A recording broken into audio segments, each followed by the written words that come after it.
Hi students, welcome back to our channel. ఈరోజు మనం 8th class geography text బుక్లో ఉన్న 5th లెసన్ అయినటువంటి ఇండస్ట్రీస్ అనే లెసన్ గురించి డిస్కస్ చేసుకుందాము. అండ్ మన ఛానల్ ఎవరైనా సబ్స్క్రైబ్ చేసుకోకపోతే ప్లీజ్ సబ్స్క్రైబ్ చేసుకోండి. అండ్ నా ఎక్స్ప్లెనేషన్ మీకు నచ్చితే లైక్ చేయండి, కామెంట్ చేయండి, ఇంకా మీ ఫ్రెండ్స్కి కూడా షేర్ చేయండి. ఇంకా లేట్ చేయకుండా మనము లెసన్లోకి ఎంటర్ అయిపోదాం. మీరు నోట్స్ రాసుకోవడానికి యూస్ చేసే బుక్ అనేది ఎక్కడి నుంచి వచ్చిందో తెలుసా మీకు? అండ్ ఆ బుక్ తయారు చేయడానికి చాలా పెద్ద ప్రాసెస్ అనే విషయము ఉందని తెలుసా? యాక్చువల్గా అసలు మనకి ఇది ఎక్కడ స్టార్ట్ అవుతుందంటే ఒక ట్రీ యొక్క పార్ట్ నుంచి స్టార్ట్ అవుతుందన్నమాట. ఆ ట్రీస్ని కట్ చేస్తారు, తర్వాత వాటిని పల్ప్ మిల్కి తీసుకువెళ్తారు. అక్కడ ఈ వుడ్ ఏదైతే ఉందో దాన్ని ప్రాసెసింగ్ చేసి వుడ్ పల్ప్గా మార్చుతారనమాట. తర్వాత ఈ వుడ్ పల్ప్లో మనకి చాలా రకాల కలర్స్ కలిపి మనకి కావాల్సిన కలర్ని అయితే తయారు చేస్తారు, పేపర్ని. ఈ పేపర్ ఏదైతే ఉందో ఫైనల్గా మనకి ప్రెస్కి వెళ్తుంది అనమాట. ఇక్కడ ప్రెస్లో మనకి అనేక కెమికల్స్తో తయారు చేయబడిన ఇంక్తో ప్రింట్ చేస్తారు. ఆ పేజెస్ ఏవైతే ఉన్నాయో అప్పుడు వాటన్నిటిని కలిపి ఒక నోట్బుక్గా తయారు చేసి ప్యాక్ చేసి మార్కెట్లోకి అమ్ముడుపోవడానికి పంపుతారనమాట. ఆ తర్వాత ఫైనల్గా మన హ్యాండ్స్కి చేరుకుంటుంది. అర్థమైందా? సెకండరీ యాక్టివిటీస్ ఆర్ మ్యానుఫ్యాక్చరింగ్ ఏవైతే ఉన్నాయో ఇవి రా మెటీరియల్స్ని ఏం చేస్తాయంటే ప్రొడక్ట్స్గా మార్చుతాయి. ఓకేనా? అలాగే వాటి యొక్క విలువను కూడా పెంచుతాయి అన్నమాట. సెకండరీ యాక్టివిటీస్ లేదా మ్యానుఫ్యాక్చరింగ్ ఏం చేస్తాయి?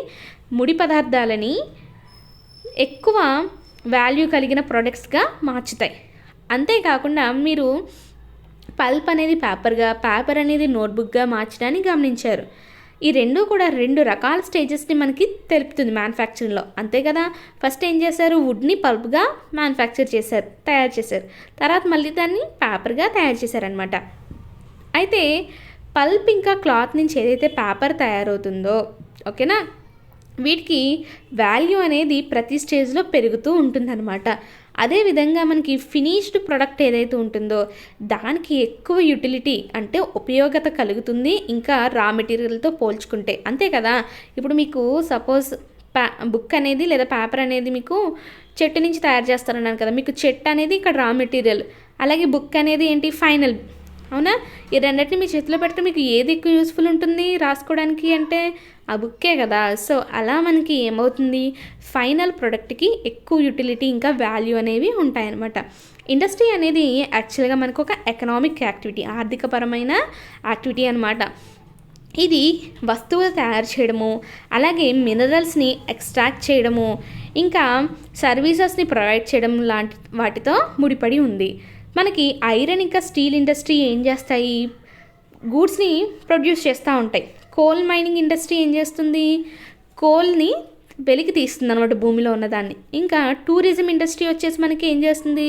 సర్వీస్ని ప్రొవైడ్ చేస్తుంది, అంటే బస్సెస్ ప్రొవైడ్ చేయడము, గైడ్స్ని ఇవ్వడము, ఇలాంటివన్నీ చేస్తుందన్నమాట. అయితే ఇండస్ట్రీస్ అనేవంట రా మెటీరియల్స్ మీద ఆధారపడి, అలాగే సైజ్ మీద, ఓనర్షిప్ మీద ఆధారపడి కొన్ని రకాలుగా క్లాసిఫై చేశారంట.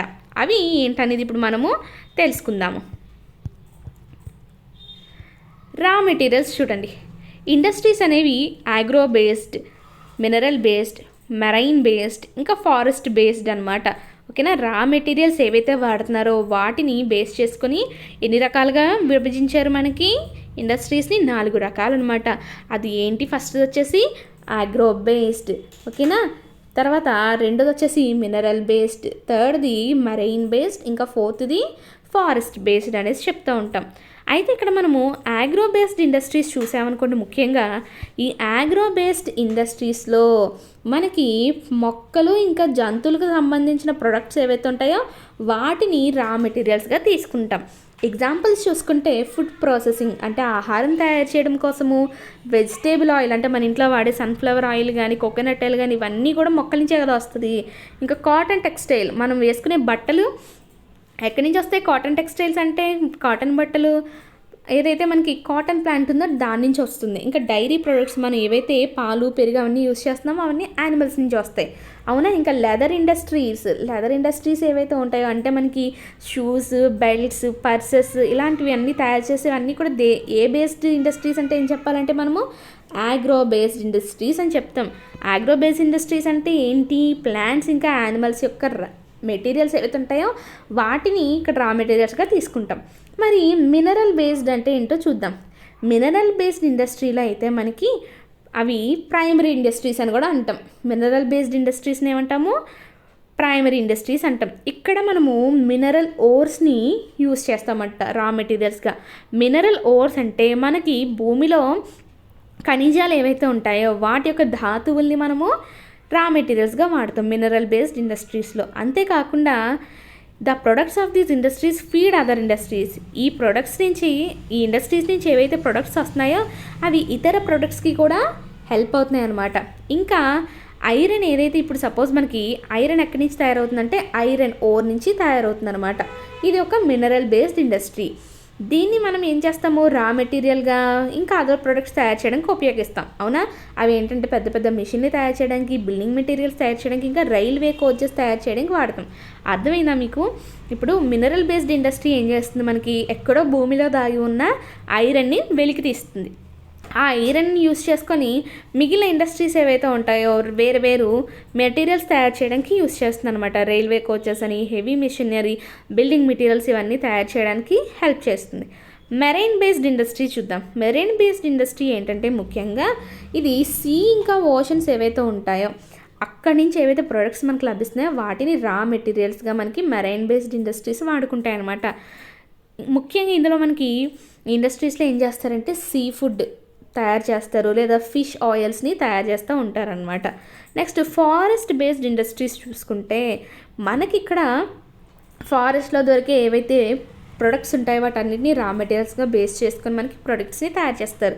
ముఖ్యంగా మనకి చూడండి pulp, paper, pharmaceuticals, furniture, buildings ఇవన్నీ కూడా మనకి ఫారెస్ట్ బేస్డ్ ఇండస్ట్రీస్ అని గుర్తుపెట్టుకోవాలి. ఓకేనా? ఇది ఏంటి? మనకి రా మెటీరియల్స్ని బేస్ చేసుకుని 4 రకాలు. మరి సైజుని బేస్ చేసుకుని ఎన్ని రకాలు చూద్దాం. సైజుని బేస్ చేసుకొని చూస్తే మనము యాక్చువల్గా సైజ్ అంటే ఇక్కడ మనము వాళ్ళు ఏదైతే క్యాపిటల్ ఇన్వెస్ట్ చేస్తున్నారో, క్యాపిటల్ అంటే ఏంటి? వాళ్ళు పెడుతున్న పెట్టుబడిని బేస్ చేసుకొని మనము, అలాగే అక్కడ ఉన్న పీపుల్ ఉంటారు కదా, జనము ఎంతమంది ఎంప్లాయిడ్ ఉన్నారో, ఓకేనా, అంటే ఎంతమంది వర్కర్స్ పనిచేస్తున్నారు, అలాగే ఎంత ప్రొడ్యూస్ చేస్తున్నారు దాని మీద ఆధారపడి మనకి ఈ ఇండస్ట్రీస్ని సైజుగా విడగొట్టారు. ఎన్ని చూడండి అవి సైజెస్ స్మాల్ స్కేల్ ఇండస్ట్రీ ఇంకా లార్జ్ స్కేల్ ఇండస్ట్రీస్గా విడగొట్టడం జరిగింది. చూడండి cottage or household industries అనేవి అన్నీ కూడా ఎందులోకి వస్తున్నాయంట? స్మాల్ స్కేల్ ఇండస్ట్రీలోకి వస్తున్నాయి. ఓకేనా? అంటే చేతి పనులు చేస్తూ ఉంటారు కదా చాలామంది, అగరబత్తులు తయారు చేయడం అని, లేకపోతే వేరే వేరే పనులు చేస్తూ ఉంటారు చూసారు, ఇవన్నీ కూడా స్మాల్ స్కేల్ ఇండస్ట్రీస్ అనమాట. అదే ఇక్కడ మనకి ఎగ్జాంపుల్స్ ఏమి ఇచ్చారు చూడండి. బాస్కెట్ వీవింగ్ అంటే బుట్టలు తయారు చేయడము, కుండలు తయారు చేయడము, ఇంకా చేతితో చేస్తూ ఉంటారు కదా రకరకాల హ్యాండీక్రాఫ్ట్స్, ఇవన్నీ కూడా మనకి స్మాల్ స్కేల్ ఇండస్ట్రీ లేదా కాటేజ్ ఇండస్ట్రీకి ఎగ్జాంపుల్స్. ఇంకా స్మాల్ స్కేల్ ఇండస్ట్రీస్లో మనకి క్యాపిటల్ ఎప్పుడు కూడా పెట్టుబడి ఎలా ఉంటుంది? లెస్సర్ అమౌంట్, తక్కువ అమౌంట్ని వాడతాం. ఇంకా టెక్నాలజీ చూసుకుంటే ఓకేనా, లార్జ్ స్కేల్ ఇండస్ట్రీస్తో కంపేర్ చేసుకుంటే టెక్నాలజీ కూడా కొంచెము తక్కువగానే ఉంటుందన్నమాట. ఓకే, లార్జ్ స్కేల్ ఇండస్ట్రీస్లో మాత్రం ఎలా ఉంటుంది? మనకి లార్జ్ వాల్యూమ్ ఆఫ్ ప్రొడక్ట్స్ని అయితే ప్రొడ్యూస్ చేస్తూ ఉంటారు. ఇన్వెస్ట్మెంట్ కూడా ఎలా ఉంటుంది? చాలా ఎక్కువగా ఉంటుందన్నమాట. అంటే ఎక్కువ పెట్టుబడులు పెడతారు. ఇంకా టెక్నాలజీ చాలా ఎక్కువగా వాడతారనమాట. సిల్క్ వీవింగ్ ఇంకా ఫుడ్ ప్రాసెసింగ్ ఇండస్ట్రీస్ ఏవైతే ఉన్నాయో ఇవన్నీ కూడా స్మాల్ స్కేల్ ఇండస్ట్రీలోకి వస్తాయి. అలా కాకుండా లార్జ్ స్కేల్ ఇండస్ట్రీస్ చూసుకున్నాం అనుకోండి, ప్రొడక్షన్ ఆఫ్ ఆటోమొబైల్స్ ఇంకా హెవీ మిషనరీ ఇవన్నీ కూడా మనకి లార్జ్ స్కేల్ ఇండస్ట్రీస్లోకి వస్తాయి అన్నమాట.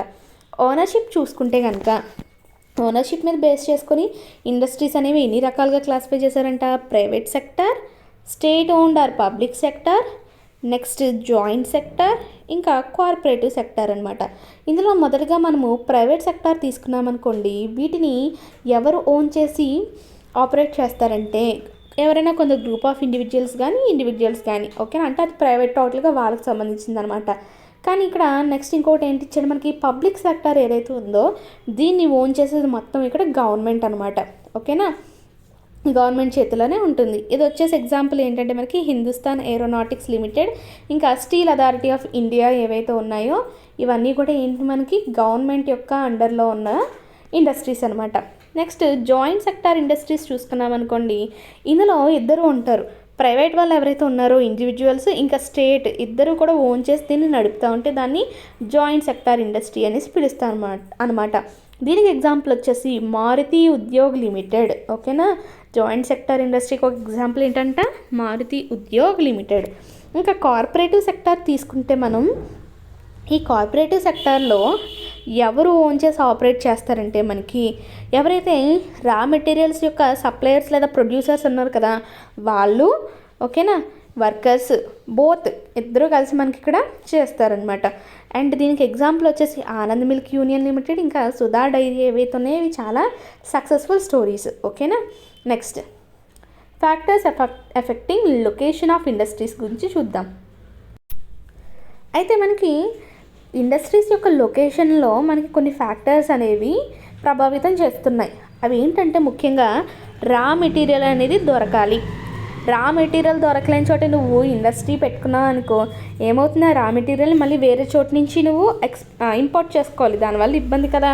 సో రా మెటీరియల్ ఉన్న చోటే మ్యాక్సిమం ఇండస్ట్రీస్ని పెట్టడానికి ఇంట్రెస్ట్ చూపిస్తారు. ల్యాండ్ ఉండాలి, ల్యాండ్ లేకుండా నువ్వు ఎక్కడ ఇండస్ట్రీ అయితే పెట్టలేవు. వాటర్ ఉండాలి, అంటే అక్కడ ఎలక్ట్రిసిటీ అనేది అవసరం అయిందనుకోండి అక్కడ మిషన్స్ అనేవి పనిచేయడం కోసం అది వాటర్ కంపల్సరీ ఉండాలి. మెయిన్ ల్యాబర్ ఉండాలి, మన కోసం వర్క్ చేసే పని వాళ్ళు దొరకాలన్నమాట. ఇంకా పవర్, ఎలక్ట్రిసిటీ యొక్క సప్లై ఉండాలి. క్యాపిటల్, ఎవరైనా సరే ఫస్ట్ ఒక ఇండస్ట్రీ పెట్టాలంటే ఖచ్చితంగా బోల్డ్ అంత ఖర్చు అవుతుంది కదా, సో ఇన్వెస్ట్మెంట్ అనేది ఉండాలన్నమాట, పెట్టుబడి. నెక్స్ట్ ట్రాన్స్పోర్ట్, ఎక్కడో కొండల్లో కట్టారనుకోండి మీరు ఇండస్ట్రీ అనేది, అక్కడికి ట్రాన్స్పోర్ట్ చేయడం కష్టమైంది అనుకో వేస్టే కదా మొత్తము. సో ట్రాన్స్పోర్టేషన్ ఉన్న ప్లేస్లో పెట్టుకోవాలి. ఇంకా మీరు ఏదైతే ప్రొడ్యూస్ చేశారో ఇండస్ట్రీస్ నుంచి వాటిని అమ్ముకోవడానికి సరైన మార్కెట్ అనేది ఉండాలన్నమాట. ఇండస్ట్రీస్ అనేవి మనకి ఎక్కడ సిచ్యువేట్ అయ్యి ఉంటాయంటే ఈ పైన మనం చెప్పుకున్న ఫ్యాక్టర్స్ అన్నీ కూడా ఈజీగా దొరికే చోట మాత్రమే మనకి ఉంటాయన్నమాట. ఇంకా కొన్నిసార్లు చూసుకున్నాం అనుకోండి గవర్నమెంట్ ఏం చేస్తుందంటే సబ్సిడైజ్డ్ పవర్ అంటే తక్కువ ధరకి కరెంట్ని ఇస్తూ ఉంటుంది, ట్రాన్స్పోర్టేషన్ ఖర్చులు కూడా తగ్గిస్తుంది, ఇంకా ఇన్ఫ్రాస్ట్రక్చర్ని కూడా ప్రొవైడ్ చేస్తూ ఉంటుంది అనమాట. సో అప్పుడు ఏం చేస్తారు, బ్యాక్వర్డ్ ఏరియాస్ ఏవైతే వెనకబడి డెవలప్ కాకుండా ఉన్న ఏరియాస్లో ఈ ఇండస్ట్రీస్ అనేవి వచ్చి అక్కడ ఉన్న వాళ్ళకి ఏం చేస్తుంది, పని కల్పిస్తుంది. ఆటోమేటిక్గా మనకి ఇక్కడ డెవలప్మెంట్ అనేది జరిగి టౌన్స్ ఇంకా సిటీస్ అనేవి ఎక్కువ అవుతూ ఉంటాయన్నమాట. ఇండస్ట్రియల్ సిస్టమ్ గురించి చూద్దాము. ఇండస్ట్రియల్ సిస్టమ్ తీసుకుంటే కనుక మనకి ఇందులో ఇన్పుట్స్ ఉంటాయి, ప్రాసెసెస్ ఉంటాయి, ఇంకా అవుట్పుట్స్ కూడా ఉంటాయి. ఇన్పుట్స్ అంటే ఏంటి, మనం ఏవైతే రా మెటీరియల్స్, లేబర్, ఇంకా cost of land, transport, power, ఇంకా అదర్ ఇన్ఫ్రాస్ట్రక్చర్కి మొత్తం మనం ఖర్చు చేసి పెడుతున్నాం కదా, వీటన్నిటిని కూడా ఇన్పుట్స్ అని పిలుస్తాం. ప్రాసెస్ తీసుకుంటే ఇందులో మనకి చాలా వైడ్ రేంజ్ ఆఫ్ యాక్టివిటీస్ అయితే ఉన్నాయంట. అది ఏంటంటే రా మెటీరియల్ని ఎలా చేస్తే అవి ఫినిష్డ్ ప్రొడక్ట్స్గా మార్చుతాయి. అంటే ఇప్పుడు సపోజ్ మీరు పేపర్ తీసుకున్న ఎగ్జాంపుల్, ఆ తీసుకొచ్చిన చెట్టు యొక్క పార్ట్స్ ఉన్నాయి కదా, ఆ వుడ్ని ఏం చేస్తున్నారు వీళ్ళు, పల్ప్గా మార్చాలి, మళ్ళీ పల్ప్ నుంచి పేపర్గా మార్చాలి. అవునా, ఫినిష్ ప్రొడక్ట్ అవ్వడానికి టైం పడుతుంది కదా. ఇవన్నీ కూడా మనకి ప్రాసెసెస్లో భాగం అనమాట. ఇంకా అవుట్పుట్స్ ఏంటంటే ఎండ్ ప్రొడక్ట్, ఫైనల్గా మనకి ఆ బుక్ ఏదైతే వస్తుందో అది. అలాగే అవుట్పుట్ నుంచి ఏదైతే ఇన్కమ్ వస్తుందో దాన్ని మనం అవుట్పుట్స్ అనేసి పిలుస్తాం. నెక్స్ట్ టెక్స్టైల్ ఇండస్ట్రీ తీసుకున్నాం అనుకోని ఇన్పుట్స్ ఏం తీసుకోవచ్చు మనము, cotton, human labour, factory, transport, cost. Process ఏంటి, అక్కడ మనకి ఆ వచ్చిన కాటన్ ఏదైతే ప్రతి ఉందో దాన్ని జిన్నింగ్ చేస్తారు, స్పిన్నింగ్, వీవింగ్, డైయింగ్, ప్రింటింగ్, ఇలాంటి రకరకాల పనులన్నీ కూడా ప్రాసెసింగ్లోకి వస్తాయి. అండ్ ఫైనల్గా అవుట్పుట్ అంటే మీరు వేసుకున్న కాటన్ చొక్కా అనమాట. ఓకేనా. ఇండస్ట్రియల్ రీజన్స్ గురించి ఒకసారి చూద్దాము. ఇండస్ట్రియల్ రీజన్స్ అనేవి మనకి ఎప్పుడు వస్తాయి అంటే అదంతా కూడా ఒక ఇండస్ట్రియల్ ప్రాంతము అని ఎప్పుడు అంటాము, అక్కడ చాలా ఎక్కువ ఇండస్ట్రీస్ని నిర్మించినప్పుడు, అంతే కదా, ఒకదానికొకటి దగ్గరగా ఉండి బెనిఫిట్స్ అనేవి షేర్ చేసుకుంటూ ఉన్నప్పుడు మనకి అక్కడ ప్రాంతాన్ని ఏమంటాము, ఇండస్ట్రియల్ రీజన్స్ అని పిలుస్తాం. మేజర్ ఇండస్ట్రియల్ రీజన్స్ ఏంటంటే మన ప్రపంచంలో చూడండి, eastern north America, western and central Europe, eastern Europe and eastern Asia, ఇవన్నీ కూడా ఏంటంటే మనకి మంచి ఇండస్ట్రియల్ రీజన్స్ అన్నమాట. నెక్స్ట్ వాటి యొక్క మ్యాప్ అనేది మనకి ఇక్కడ ఇచ్చారు చూడండి, ఆ బ్లాక్ కలర్లో ఉన్నదంతా కూడా ఏంటంటే మనకి ఇండస్ట్రియల్ ఏరియా అనేసి మనము చెప్పచ్చు. నెక్స్ట్ మేజర్ ఇండస్ట్రియల్ రీజన్స్ ఏవైతే ఉన్నాయో అవి ముఖ్యంగా ఏ ఏరియాస్లో ఉంటాయంట, టెంపరేట్ ఏరియాస్. ఓకేనా, టెంపరేట్ ఏరియాస్లోనే మనకి ఎక్కువగా ఈ ఇండస్ట్రియల్ రీజన్స్ అనేవి ఉంటాయి. అండ్ ఇంకొక విషయం ఏంటంటే సీ పోర్ట్స్, సముద్రం ఏదైతే పోర్ట్ ఉంటుందో దానికి దగ్గరగా ఉంటుంది. అండ్ ఇంకా ముఖ్యమైనది ఏంటంటే కోల్ ఫీల్డ్స్ దగ్గర, బొగ్గు గనుల దగ్గర కూడా ఉంటుందన్నమాట. ఎందుకంటే ఆ కోల్ యూస్ చేసి వాళ్ళు ఎలక్ట్రిసిటీని ఇంకా ఎనర్జీని జనరేట్ చేస్తారు కాబట్టి. మన ఇండియాలో కూడా చాలా ఇండస్ట్రియల్ రీజన్స్ ఉన్నాయంట. ఏంటి చూడండి, ముఖ్యంగా Mumbai Pune cluster, Bengaluru Tamil Nadu region, Hooghly region, Ahmedabad Baroda region, Chotanagpur industrial belt, Visakhapatnam Guntur belt, Gurgaon Delhi Meerut region, ఇంకా కొల్లం తిరువనంతపురం ఇండస్ట్రియల్ క్లస్టర్. ఇవన్నీ కూడా మేజర్ ఇండస్ట్రియల్ రీజన్స్ అనమాట మన ఇండియాలో. నెక్స్ట్, ఇండస్ట్రియల్ డిజాస్టర్ అంటే ఏంటో చూడండి. ఇండస్ట్రీస్లో యాక్సిడెంట్స్ కానీ డిజాస్టర్స్ కానీ మనకి ముఖ్యంగా టెక్నికల్ ఫెయిల్యూర్ లేదా ఇర్రెస్పాన్సిబుల్ హ్యాండిలింగ్ జరిగినప్పుడు ఆ హజార్డస్ మెటీరియల్ వల్ల వస్తూ ఉంటాయి. అంటే సపోజ్ మనకి అక్కడ టెక్నికల్ ఫెయిల్యూర్ వచ్చిందనుకోండి, అంటే అక్కడ ఏమైనా మిషన్స్ ప్రాబ్లం కానీ ఏమైనా వర్క్ చేయడం అది జరగకపోయినా, లేకపోతే ఎవరైనా సరిగ్గా అక్కడ ఇర్రెస్పాన్సిబుల్గా వ్యవహరించినప్పుడు అక్కడ ఏదైతే హానికరమైన పదార్థం ఉంటుందో అలాంటివన్నీ కూడా వస్తూ ఉంటాయి అన్నమాట. అయితే అలాంటి ఒక ఇన్సిడెంట్ జరిగింది మనకి, దాని గురించి చూడండి. 1984 డిసెంబర్ 3 ఇది భోపాల్ ఉంది కదా, మధ్యప్రదేశ్ యొక్క క్యాపిటల్. అక్కడ చాలా భయంకరమైన ఒక ఇండస్ట్రియల్ డిజాస్టర్ అనేది జరిగింది. అది కూడా ఏ టైంకో తెలుసా? అర్ధరాత్రి 12:30కి. అది ఏంటంటే యాక్చువల్గా ఒక టెక్నాలజికల్ యాక్సిడెంట్ అంట. ఇక్కడ ఏమైందంటే మిథైల్ ఐసోసైనేట్ ఏదైతే ఉందో అది హైడ్రోజన్ సైనైడ్తో పాటు ఇంకా అదర్ రియాక్షన్స్ అనేవి ప్రొడక్ట్స్ అనేవి లీక్ అయిపోయినాయి అనమాట. ఓకేనా, ఇక్కడ మీరు గమనించాల్సింది ఏంటంటే యూనియన్ కార్బైడ్ అనే ఒక పెస్టిసైడ్ ఫ్యాక్టరీ ఉంది, అంటే పురుగుల మందు తయారు చేసే ఒక ఫ్యాక్టరీ ఉంది. ఈ ఫ్యాక్టరీలో మనకి హైడ్రోజన్ సైనైడ్తో పాటుగా ఇంకా మిథైల్ ఐసోసైనేట్ ఏదైతే ఉందో వీటితో ఇంకా రియాక్షన్ ప్రొడక్ట్స్ ఏవైతే ఉన్నాయో ఇవన్నీ కూడా లీక్ అయిపోయినాయి అనమాట.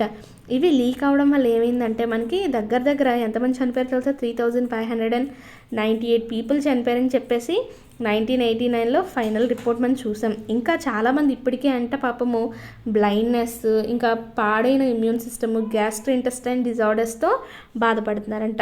అంత డేంజరస్ అనమాట. నెక్స్ట్ చూడండి, యూనియన్ కార్బైడ్ ఫ్యాక్టరీ యొక్క పిక్చర్ మీకు ఇక్కడ ఇచ్చారు. టెక్స్ట్ బుక్లో అయితే మీకు కొంచెం క్లియర్గా కనిపిస్తుంది. ఇంకొక ఇన్సిడెంట్ ఏంటంటే మనకి చైనాలో చాంగింగ్ గావోకియా అనే ఒక ప్రాంతం ఉందన్నమాట. అక్కడ 23 డిసెంబర్ 2005 ఏం జరిగిందంటే ఒక గ్యాస్ వెల్ ఉంటుంది కదా, అది పేలిపోయింది. అది పేలిపోవడం వల్ల 243 మంది చనిపోయారు.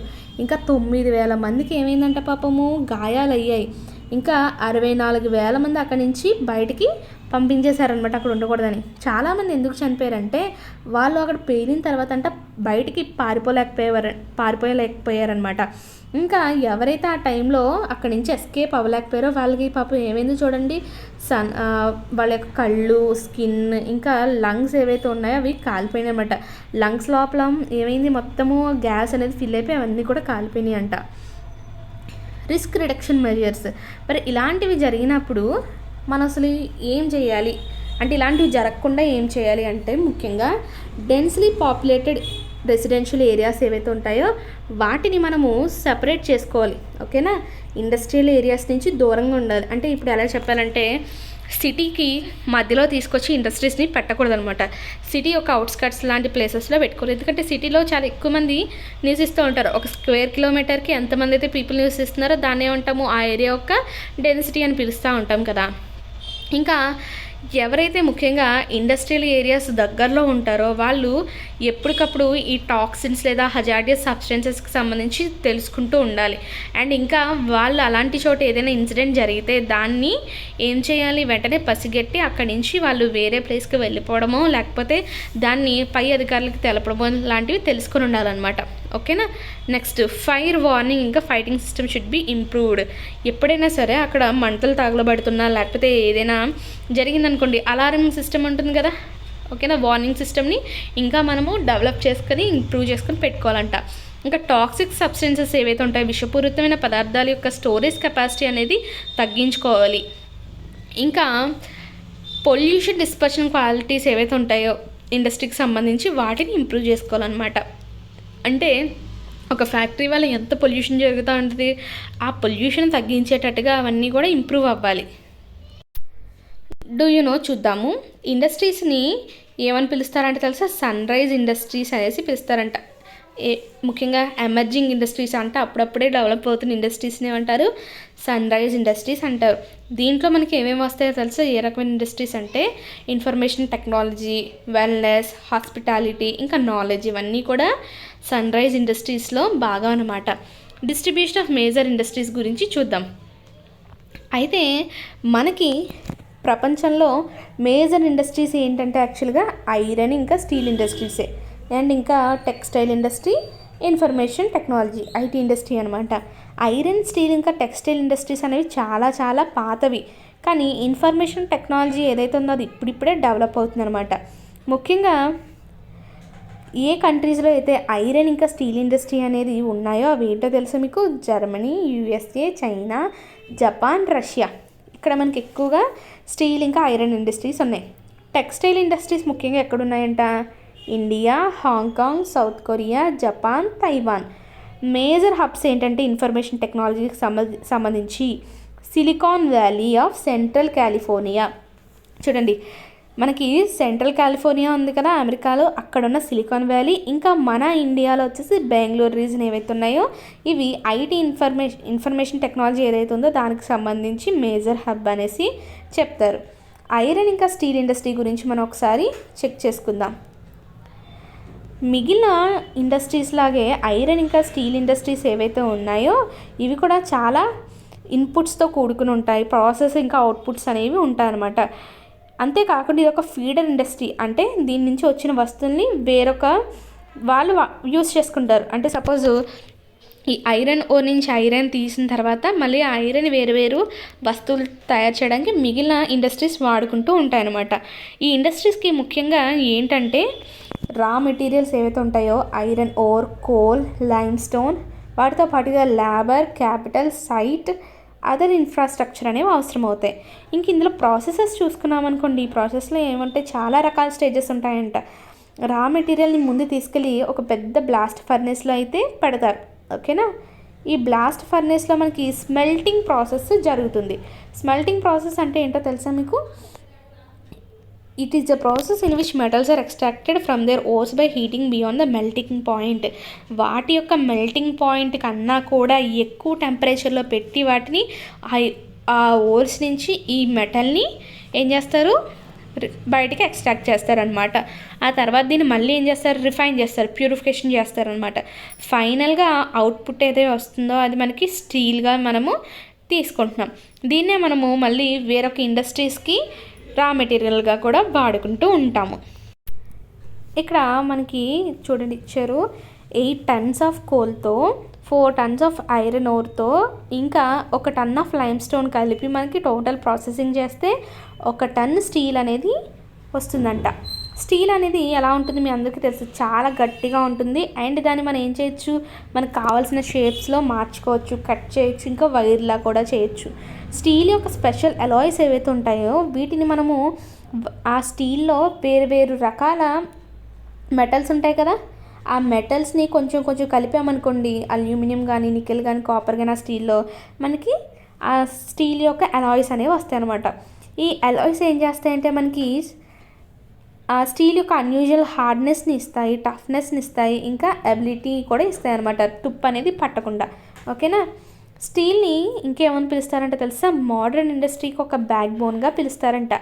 మ్యాక్సిమం అన్నీ కూడా వేటితో తయారవుతున్నాయి? మనకి ఐరన్ లేదా స్టీల్తోనే తయారవుతున్నాయి. టూల్స్ అన్నీ కూడా మిషనరీ టూల్స్ అన్నీ కూడా, అవునా. ఇంకా షిప్స్, ట్రైన్స్, ట్రక్స్, ఆటోస్ ఇవన్నీ కూడా దేంతో తయారవుతాయి? మనకి స్టీల్తోనే తయారవుతాయి. ఇంకా సేఫ్టీ పిన్స్ ఏవైతే మనం వాడతామో, సూదులు కానీ, ఇవన్నీ స్టీల్తోనే తయారవుతాయి. మనకి ఆయిల్ వెల్స్ ఉంటాయి కదా, నూనె బావులు కూడా స్టీల్ మిషనరీ ఉపయోగించి తవ్వుతారనమాట. స్టీల్ పైప్ లైన్స్ ఏం చేస్తాయి? ఈ ఆయిల్ని ట్రాన్స్పోర్ట్ చేస్తాయి. మినరల్స్ అనేవి స్టీల్ ఎక్విప్మెంట్ ఏవైతే ఉన్నాయో వాటితోనే మైనింగ్ చేస్తారు కూడా. ఫార్మ్ మిషన్స్ ఏవైతే ఉంటాయో ముఖ్యంగా పొలాల్లో వాడేవన్నీ కూడా దేంతో తయారు చేస్తారు? ఈ స్టీల్తోనే తయారు చేస్తారు. లార్జ్ బిల్డింగ్స్ ఏవైతే ఉంటాయో వాటికి కూడా స్టీల్ ఫ్రేమ్వర్కే చేస్తారనమాట. ఇంకా 1800 ఏడీకి ముందు చూసుకుంటేనంట ఐరన్ ఇంకా స్టీల్ ఇండస్ట్రీ అనేది ఎక్కడుండేదంట, ముఖ్యంగా రా మెటీరియల్స్, పవర్ సప్లై ఇంకా రన్నింగ్ వాటర్ ఎక్కడైతే ఉండేవో అక్కడే ఉండేవంట. తర్వాత ఈ ఇండస్ట్రీకి మనకి ఐడియల్ లొకేషన్ ఎక్కడ తీసుకొచ్చారంట తెలుసా? కోల్ ఫీల్డ్స్ ఏవైతే ఉంటాయో, అంటే బొగ్గు గనులు ఉంటాయి కదా, అక్కడికి తీసుకొచ్చారంట. ఇంకా చెరువుల దగ్గర, రైల్వేస్ దగ్గర కూడా మనకి స్టీల్ యొక్క ఇండస్ట్రీస్ని, ఐరన్ ఇండస్ట్రీస్ని తీసుకొచ్చారు. 1950 తర్వాత ఐరన్ ఇంకా స్టీల్ ఇండస్ట్రీస్ ఏవైతే ఉన్నాయో అవి ఎక్కడ పెట్టడం మొదలుపెట్టారంటే తెలుసా? ఫ్లాట్ ల్యాండ్ నియర్ సీపోర్ట్స్ దగ్గర ఏదైతే ప్లేస్ మనకి ఎలా అంటే సమతలంగా ఉంటుంది చూసారా, పెద్ద ఎత్తున అక్కడ పెట్టడం మొదలెట్టారంట. ఎందుకనంటే మనకి స్టీల్ అనేది మనకి చాలా ఎక్కువగా యూజ్ చేస్తూ ఉన్నారు, అవునా? ఇంకా ఐరన్ ఓర్ ఏదైతే ఉందో అది మనకి ఓవర్సీస్ నుంచి ఇంపోర్ట్ చేసుకోవడానికి కూడా ఉపయోగపడుతుంది కాబట్టి ఇలా చేశారనమాట. ఓకే, నెక్స్ట్ ఇండియాలో స్టీల్ ఇండస్ట్రీ అనేది చాలా డెవలప్ అయింది. అండ్ ఇంక ఇదేం చేసిందంటే తెలుసా, మనకి రా మెటీరియల్స్ యొక్క అడ్వాంటేజ్ని తీసుకుంది. చీప్ లేబర్, ట్రాన్స్పోర్ట్, మార్కెట్ ఇవన్నీ ఈజీగా దొరుకుతాయి కాబట్టి మన ఇండియాలో కూడా స్టీల్ ఇండస్ట్రీ లేదా ఏదైతే ఐరన్ ఇండస్ట్రీ అనేవి చాలా డెవలప్ అయి ఉన్నాయన్నమాట. ఇంపార్టెంట్ స్టీల్ ప్రొడ్యూసింగ్ సెంటర్స్ ఏంటంటే బాగా గుర్తుపెట్టుకోండి: భిలాయ్, దుర్గాపూర్, బర్న్పూర్, జంషెద్పూర్, రూర్కెలా, బొకారో. ఇవన్నీ కూడా మనకి 4 స్టేట్స్లో ఉన్నాయి చూడండి. ఇవన్నీ స్టీల్ సెంటర్స్ అనమాట. భిలాయ్, దుర్గాపూర్, బర్న్పూర్, జంషెద్పూర్, రూర్కెలా ఇంకా బొకారో. ఇవి 4 స్టేట్స్లో ఉన్నాయి. ఎక్కడెక్కడ అంటే తెలుసు మీకు? వెస్ట్ బెంగాల్, జార్ఖండ్, ఒడిషా, ఛత్తీస్గఢ్. ఇంకా చూడండి, Bhadravati and Vijayanagar in Karnataka, Visakhapatnam in Andhra Pradesh. ఇంకా తమిళనాడులో వచ్చేసి సాలం. ఇవన్నీ కూడా మనకి ఇంపార్టెంట్ స్టీల్ సెంటర్స్ అనమాట. ఇవి లోకల్ రిసోర్సెస్ని ఉపయోగించుకుంటూ రన్ చేస్తున్నారు. మనము ఇందులో ఇప్పుడు జంషెద్పూర్ గురించి తెలుసుకుందాం. 1947కు ముందంట కేవలం మన ఇండియాలో ఒకటే ఐరన్ అండ్ స్టీల్ ప్లాంట్ ఉండేదంట. దాని పేరే ఏంటంటే Tata iron and steel company limited. ఓకేనా? అండ్ ఇది ప్రైవేట్ సెక్టార్లో ఉండేది, ప్రైవేట్లీ ఓన్డ్ అనమాట. ఓకేనా? ఇండిపెండెన్స్ వచ్చిన తర్వాత గవర్నమెంట్ ఒక ముందడుగు వేసి ఏం చేసింది, చాలా చోట్ల ఈ ఐరన్ అండ్ స్టీల్ ప్లాంట్స్ని అయితే ఏర్పాటు చేసింది. అప్పుడే మనకి ఈ టిస్కో అనేది ఎప్పుడు స్టార్ట్ చేశారంటే ముఖ్యంగా మనకి 1907 సక్చీలో స్టార్ట్ చేశారు. ఓకేనా? ఏవైతే మనకి నదులు ఉన్నాయో చూడండి, సుబర్ణరేఖ ఇంకా కార్కాయ్. చూడండి, సుబర్ణరేఖ, కార్కాయ్ నదులు అయితే ఎక్కడైతే కలుస్తున్నాయో ఆ ప్రాంతం ఏదైతే ఉందో జార్ఖండ్లో, అక్కడ మనకి టిస్కోని 1907లో అయితే స్టార్ట్ చేశారు. తర్వాత ఈ సాక్షి ఏదైతే ఉందో దాన్నే మనకి పేరు ఎలా మార్చారంటే తెలుసా? జంషెద్పూర్ అనేసి మార్చారు. ఓకేనా? జంషెద్పూర్ యొక్క పాత పేరు ఏంటంటే సాక్షి. జాగ్రఫికల్గా చూసుకుంటే మనకి ఈ జంషెద్పూర్ అనేది చాలా చాలా కన్వీనియంట్గా ఉంటుందంట. ఓకేనా? ఎందుకంటే అక్కడ ఎక్కువ ఐరన్ ఉంది కాబట్టి స్టీల్ సెంటర్ అనేది కూడా ఏర్పాటు చేశారు. నెక్స్ట్, సాక్షి అనేది మనకి చూస్ చేసుకుని మరి అక్కడ స్టీల్ ప్లాంట్ అనేది చాలా కారణాల వల్ల పెట్టడం జరిగిందంట. ఎందుకంటే ఈ ప్లేస్ అనేదంట అక్కడ కలిమటి స్టేషన్ ఏదైతే ఉందో బెంగాల్ నాగ్పూర్ రైల్వే లైన్లో దానికి జస్ట్ 32 కిలోమీటర్స్ దూరం ఉండడం వల్ల ఆ ప్లేస్ని సెలెక్ట్ చేసుకున్నారు. ఇంకా ఐరన్ ఓర్స్, కోల్ ఇంకా మ్యాంగనీస్ డిపాజిట్స్ అనేవి మనకి ఎక్కువగా ఉంటాయి. ఓకేనా? కోల్కత్తా అలాగే. దీనివల్ల మనకి ఏమవుతుంది, ఎక్కువ మార్కెట్ అనేది కూడా వస్తుంది, అంటే అమ్ముకోవచ్చు ఈజీగా. చూడండి, కోల్కత్తాకి దగ్గరగా ఉంది. ఇంకా ఏంటి, అక్కడ ఐరన్ ఓర్ దొరుకుతుంది, కోల్ దొరుకుతుంది, మ్యాంగనీస్ దొరుకుతుంది, అండ్ ఇంకా మంచి మార్కెట్ కూడా ఉందన్నమాట. అందుకనేసి మనకు ఆ ప్లేస్ని సెలెక్ట్ చేసుకున్నారు. ఇంకా టిస్కో ఏదైతే ఉందో దానికి కోల్ ఎక్కడి నుంచి వస్తుందంటే తెలుసా? జారియా కోల్ ఫీల్డ్స్ నుంచి వస్తుంది. ఐరన్ ఓరు ఇంకా లైమ్ స్టోన్, డాలమైట్, మ్యాంగనీస్ ఇవన్నీ ఒడిశా నుంచి తెచ్చుకుంటాయి. ఓకేనా? ఒడిశా ఇంకా ఛత్తీస్గఢ్ నుంచి తెచ్చుకుంటాయి. ఇంకా కాక్రీ ఇంకా సుబర్ణరేఖ రివర్స్ ఏవైతే ఉన్నాయో అవి ఏం చేస్తాయి, సఫిషియెంట్ వాటర్ యొక్క సప్లై అయితే మనకి ఈ కార్కి ఇంకా సుబర్ణరేఖ రివర్స్ అనేవి ఇస్తాయి. గవర్నమెంట్ ఇనిషియేట్స్ ఏం చేశారంటే వీళ్ళు దీనికి అడిక్వేట్ క్యాపిటల్ అనేది పెట్టారనమాట. అంటే పెట్టుబడి అయితే పెట్టారు దాని యొక్క డెవలప్మెంట్ కోసం. జంషెద్పూర్లో మనకి ఇంకా చాలా అదర్ ఇండస్ట్రీస్ కూడా ఉన్నాయంట. ఓకేనా, టిస్కో తర్వాత అవన్నీ కూడా ఏర్పాటు చేశారు. అవేంటంటే మనకి కెమికల్స్, లోకోమోటివ్ పార్ట్స్, ఇంకా అగ్రికల్చరల్ ఎక్విప్మెంట్, మెషినరీ, ఓకేనా, ఇంకా టిన్ ప్లేట్, కేబుల్ అండ్ వైర్ ఇవన్నిటిని కూడా ప్రొడ్యూస్ చేస్తాయి అన్నమాట. ఐరన్ ఇంకా స్టీల్ ఇండస్ట్రీ యొక్క డెవలప్మెంట్ వల్ల మనకి ఇండస్ట్రియల్ డెవలప్మెంట్కి తలుపులు తెరుచుకున్నాయి అనమాట ఇండియాలో.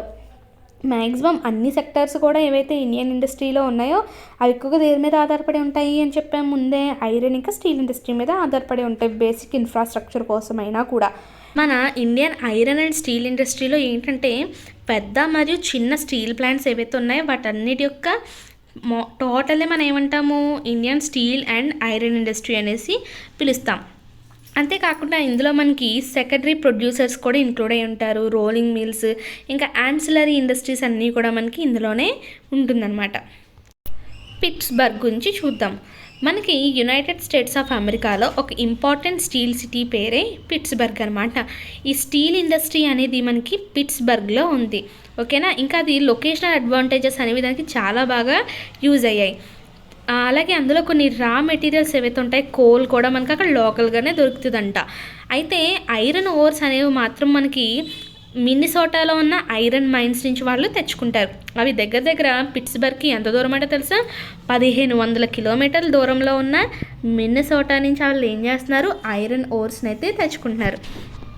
అయితే ఈ మైన్సే కాకుండా ఇంకా పిట్స్బర్గ్ ఏం చేస్తుందంటే world's best route for shipping ore cheaply the famous Great Lakes waterway. చూడండి మనకి ఇక్కడ ఏమంటున్నారంటే ఇక్కడ మనకి ఈ ఓర్స్ని చాలా చీప్గా షిప్స్లోంచి తరలించడానికి చాలా బెస్ట్ రూట్ అంట. ఓకేనా, అవి గ్రేట్ లేక్స్ వాటర్వే అని చెప్పేసి ఏవైతే ఉన్నాయో వాటి నుంచి తరలిస్తారు.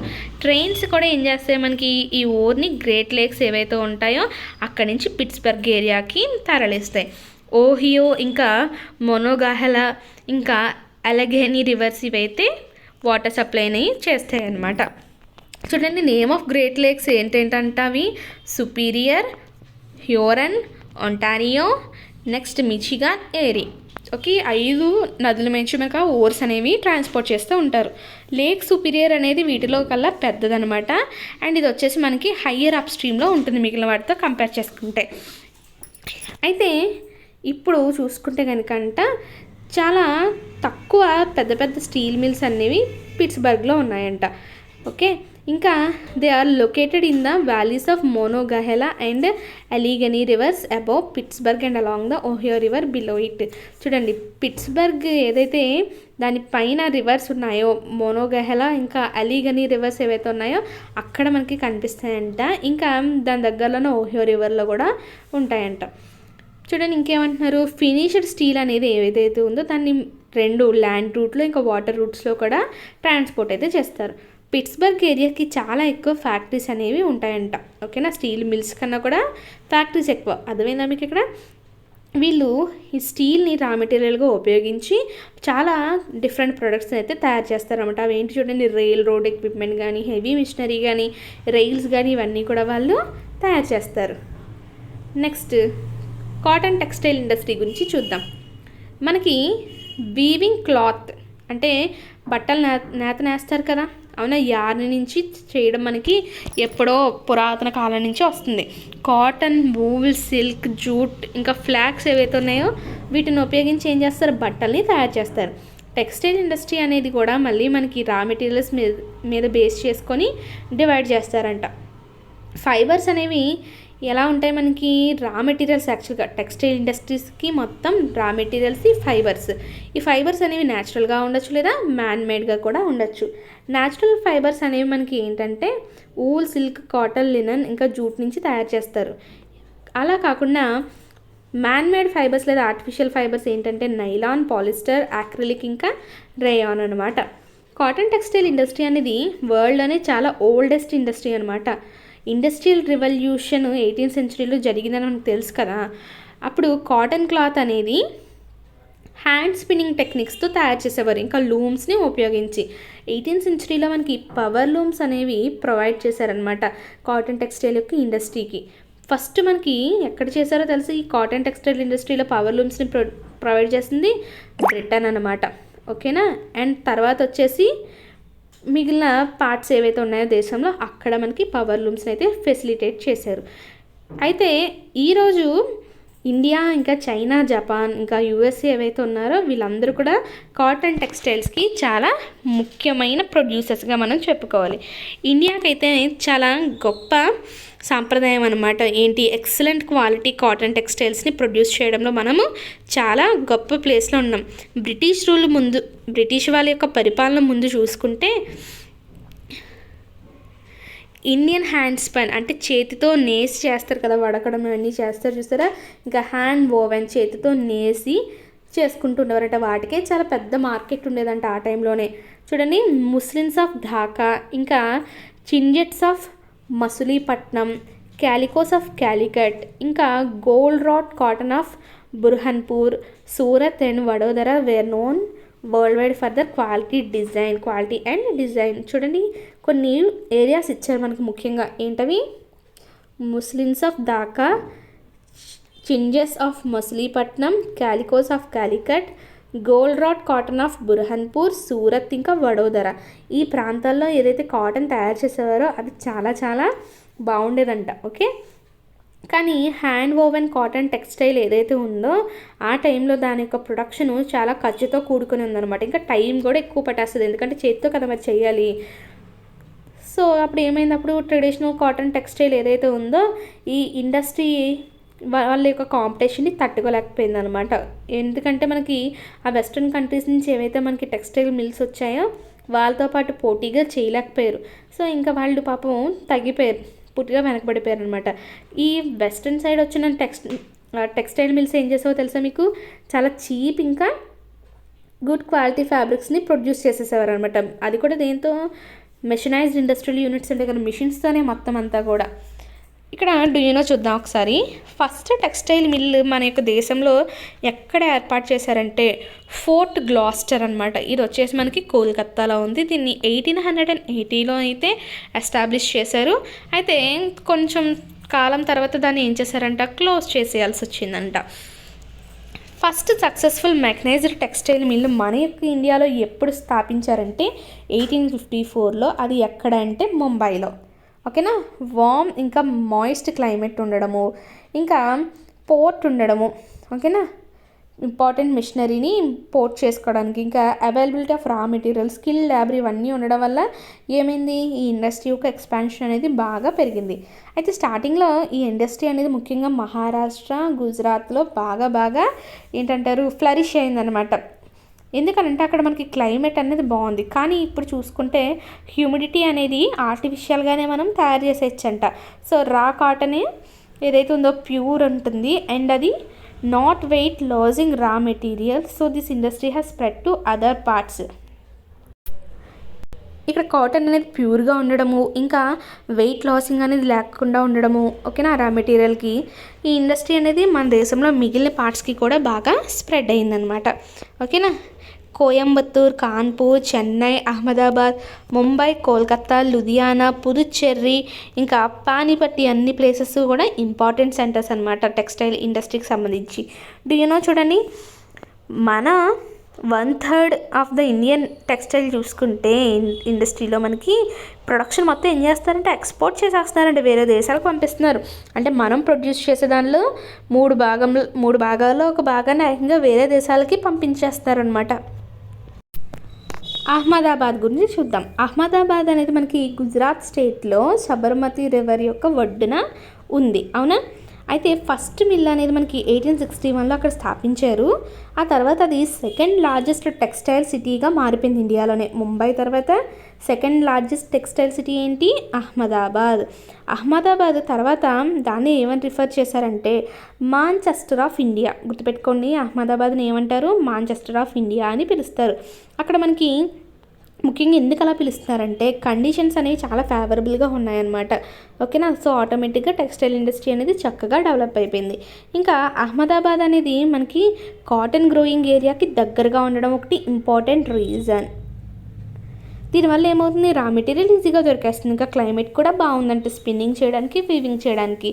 ఇంకా అక్కడ సమతలమైన భూభాగం ఉండడము, ఈజీగా మనకి ల్యాండ్ కూడా దొరుకుతుంది మన అక్కడ మిల్స్ని పెట్టేసుకోవడానికి. ఇంకా గుజరాత్లో, మహారాష్ట్రలో డెన్స్లీ పాపులేటెడ్ స్టేట్స్ అవునా, అక్కడ ఎక్కువ ప్రజలు నివసిస్తూ ఉంటారు. వీళ్ళకి కూడా చక్కగా పని దొరుకుతుంది. ఓకేనా, వాళ్ళ స్కిల్డ్ ఇంకా సెమీ స్కిల్డ్ డాబర్ అనే వాళ్ళు దొరుకుతారు, అంటే పని బాగా వచ్చిన వాళ్ళు అనమాట.